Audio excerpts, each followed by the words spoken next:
প্রকৃত নবী প্রেমিক হবে, যারা প্রকৃত ঈমানদার হবে, যাদের অন্তরে প্রকৃত নবীর ভালোবাসা থাকবে, যাদের অন্তরে প্রকৃত নবীর মুহাব্বত থাকবে, তারা নিজের মাল সম্পদ সমস্ত কিছু বিসর্জন দিতে রাজি হবে, কিন্তু নবী পাকের মুহাব্বত ভালোবাসা কখনো দিতে রাজি হবে না।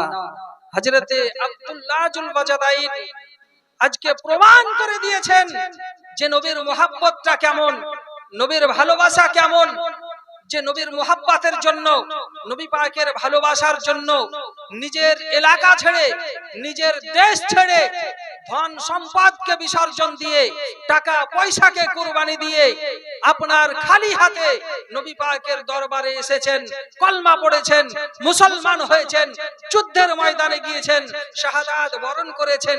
এটাই হচ্ছে আসল নবী প্রেম, এটাই হচ্ছে নবীর মুহাব্বত। আব্বাজি আমার ভাই, পৃথিবীর জমিনে আমরা মুসলমান, আমরা নবী পাকের উম্মত, নবীর মুহাব্বতটা বুঝলাম না, নবীর ভালোবাসাটা বুঝলাম না। যদি নবীর মুহাব্বত বুঝতাম, নবী পাকের ভালোবাসা বুঝতাম, তাহলে আজকে আমরা রাস্তাঘাটে চায়ের দোকানে বসে বসে সময়টাকে নষ্ট করে দেই। এইদিকে আপনার আমলাবাড়ি গ্রামের মসজিদে আজানের আওয়াজ আসছে, আল্লাহর ডাক আসছে, কিন্তু আল্লাহর ডাক শোনা সত্ত্বেও আমরা চায়ের দোকানে বসে বসে আমাদের সময়টাকে শেষ করে দেই, কিন্তু আল্লাহর ডাকে সাড়া দিয়ে আমরা মসজিদের দিকে গিয়ে একটু নামাজে দাঁড়াতে পারি না। জোরে বলুন ঠিক কিনা? এই তো আমরা মুসলমান। আপনি কোথায় আছেন? আজকে বর্তমান সময়ের যুবক, যে যুবকেরা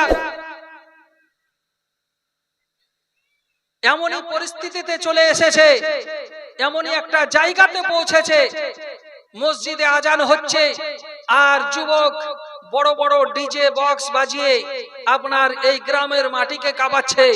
যুবক, তোমাদের উদ্দেশ্যে বলি, শোনো, আজকে মসজিদের আজান শোনার পর তোমাদের আওয়াজ, কানটা আজানের আওয়াজের দিকে যায় না, তোমাদের অন্তরটা মসজিদের দিকে যায় না, কিন্তু তোমরা ডিজে নিয়ে ব্যস্ত আছো, গান বাজনা নিয়ে ব্যস্ত আছো। যে গ্রামের মাটিকে তুমি ডিজে বাজিয়ে বাজিয়ে মাটি কাঁপাচ্ছ, তুমি শুধু অপেক্ষা করো, কালকে কবর তোমাকে কাঁপাবে। জোরে বলুন ঠিক কিনা? কবর কাউকে ছেড়ে কথা বলবে না। কবর একটা বড় ভয়ানক জায়গা। আজকে আমি আপনি অহংকারে ডুবে আছি, আমার অনেক টাকা পয়সা হয়েছে, অনেক ধন দৌলত হয়েছে, কিন্তু টাকা পয়সার অহংকারে আমিতে আমরা এতটাই ডুবে আছি যে একটা নরমাল মানুষকে তাকে প্রাধান্য দিই না, একটা গরিব শ্রেণীর মানুষকে তাকে সেই রকম ভাবে তাকে সম্মান দিতে পারি না। টাকা পয়সার অহংকার করা যাবে না। যদি টাকা পয়সার অহংকার করতে হয় তা আমলাবাড়ি গ্রামের কবরস্থানের দিকে একবার ফলো করুন, যে তোমার মতো টাকা পয়সাওয়ালা ওই কবরের মধ্যে শুয়ে আছে। আছে না নাই? টাকা পয়সা বাড়ি গাড়ি সব গ্রামে দুনিয়াতেই পড়ে থাকবে, তোমাকে শূন্য হাত নিয়ে, খালি হাতে, শুধু বডিটাকে নিয়ে কবরের মধ্যে চলে যেতে হবে। তো যখন কবরে আমাদেরকে যেতেই হবে, তো কিসের এত অহংকার, কিসের এত গৌরব? আপনি যখন কবরে যাবেন, আপনার সমস্ত গৌরব অহংকার ভেঙে চুরমার হয়ে যাবে। তাই বলবো আব্বাজি আমার ভাই, এখনো সময় আছে, সেই সময়টাকে আপনি কাজে লাগান, নবীর মুহাব্বত ভালোবাসা করতে শিখুন, কমসে কম নামাজটা পড়তে শিখুন। আল্লাহর রাসূল সাল্লাল্লাহু তাআলা আলাইহি সাল্লামের প্রকৃত প্রেমিক উম্মত যারা হবে, আজানের আওয়াজ শোনার পর তাদের দেহ, মন, বডি কোনো সময় বাড়িতে বসে থাকতে পারে না, চায়ের দোকানে বসে থাকতে পারে না, আল্লাহর ঘর মসজিদের দিকে চলে যেতে ইচ্ছা করবে। আল্লাহ